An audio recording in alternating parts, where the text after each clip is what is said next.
ദൈവനാമത്തിന് മഹത്വമുണ്ടാകട്ടെ. സങ്കീർത്തനങ്ങൾ 73:26 തിരുവചനം പറയുന്നു, എൻ്റെ മാംസവും ഹൃദയവും ക്ഷയിച്ചു പോകുന്നു, ദൈവം എന്നേക്കും എൻ്റെ ഹൃദയത്തിൻ്റെ പാറയും എൻ്റെ ഓഹരിയും ആകുന്നു. നമ്മുടെ ക്രിസ്തീയ ജീവിതയാത്രയിൽ ധൈര്യം ക്ഷയിച്ചു പോകുന്ന പല സാഹചര്യങ്ങളും നമ്മുടെ ജീവിതത്തിൽ കടന്നു വരും. നമ്മുടെ ഹൃദയം ക്ഷീണിക്കുന്ന, നമ്മുടെ ശരീരം രോഗത്താൽ ഭാരപ്പെടുന്ന, നാളെക്കുറിച്ചുള്ള ആകുലതകൾ നമ്മെ ഭരിക്കുന്ന, മനസ്സിൻ്റെ പ്രതിസന്ധികളെ ഈ നിലയിലൊക്കെ നാം ജീവിക്കുമ്പോൾ പലപ്പോഴും നാം ഹൃദയത്തിൽ അധൈര്യം കടന്നു വരുന്ന സാഹചര്യങ്ങളുണ്ട്. അവിടെയൊക്കെയും ഒരു ഭക്തന് പറയുവാൻ കഴിയേണ്ടത്, എൻ്റെ ദൈവം എൻ്റെ ഹൃദയത്തിൻ്റെ പാറയും എൻ്റെ ഓഹരിയും ആകുന്നു.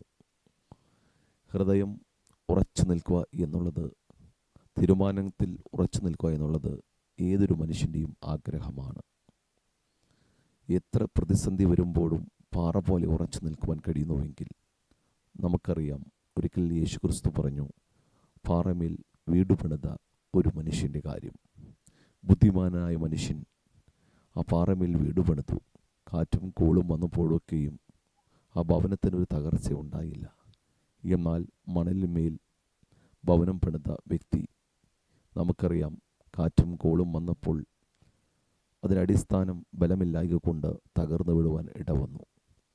ദൈവം നമ്മുടെ ഹൃദയത്തിൻ്റെ പാറയാകുന്നു എങ്കിൽ നമ്മുടെ ഹൃദയത്തിൻ്റെ തീരുമാനങ്ങളും നമ്മുടെ ഹൃദയത്തിൻ്റെ നിർണയങ്ങളും നാളെ പറ്റിയുള്ള ചിന്തകളുമൊക്കെ ആ ഹൃദയമാകുന്ന പാറയിൽ ദൈവമാകുന്ന ആമേൻ സാന്നിധ്യമുണ്ടാകുമ്പോൾ അവിടെ ബലത്തോടെ ശക്തിയോടെ നിൽപ്പാൻ നമുക്ക് കഴിയുമെന്ന കാര്യത്തിൽ സംശയമില്ല. തിരുവചനം നമ്മെ ഓർമ്മിപ്പിക്കുന്ന യെശയ്യാപ്രവചനം 40:29, അവൻ ക്ഷീണിച്ചിരിക്കുന്നവന് ശക്തി നൽകുന്നു, ബലമില്ലാത്തവന് ബലം വർദ്ധിപ്പിക്കുന്നു. എത്രയും ശക്തി ക്ഷയിച്ച, ബലമില്ലാത്ത, പ്രതിസന്ധികളുടെ മുമ്പിൽ തളർന്നു പോകും എന്ന് ചിന്തിക്കുന്ന പ്രത്യേക സാഹചര്യങ്ങളുടെ മുഖത്തൊക്കെയും സ്വർഗത്തിലെ വലിയ ദൈവത്തിൻ്റെ സാന്നിധ്യം നാം അനുഭവിക്കുന്നു എങ്കിൽ ദൈവം നമ്മെ ശക്തി നൽകുകയും ബലം വർദ്ധിപ്പിക്കുകയും ചെയ്യുന്ന ദൈവമാകുന്നു. യഹോവയെ കാത്തിരിക്കുന്നവർ ശക്തിയെ പുതുക്കും, അവർ കഴുകന്മാരെ പോലെ ചെറുകടിച്ചുയരും. ഹൃദയം ക്ഷീണിച്ചു, ധൈര്യം നഷ്ടപ്പെട്ടു, പ്രതിസന്ധികളുടെ മധ്യേ പിടിച്ചു നിൽപ്പാൻ കഴിയാതെ ആയി എന്ന് ചിന്തിക്കുന്ന സാഹചര്യത്തിൽ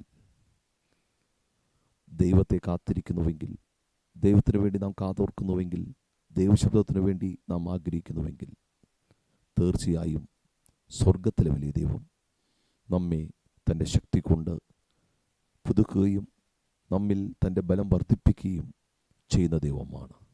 ഏതൊരു പ്രതിസന്ധികൾ കടന്നു വരുമ്പോഴും അതിനെ പ്രതിരോധിക്കുവാൻ, അതിൻ്റെ മുമ്പിൽ ഒരു പാറ കണക്കെ ഉറച്ചു നിൽക്കുവാൻ സ്വർഗത്തിലെ ദൈവം തൻ്റെ ബലത്താൽ, ശക്തിയാൽ നമ്മെ സഹായിക്കും എന്ന കാര്യത്തിൽ സംശയമില്ല. ദൈവം നമ്മെ ഈ വചനങ്ങളാൽ അനുഗ്രഹിക്കുമാറാകട്ടെ.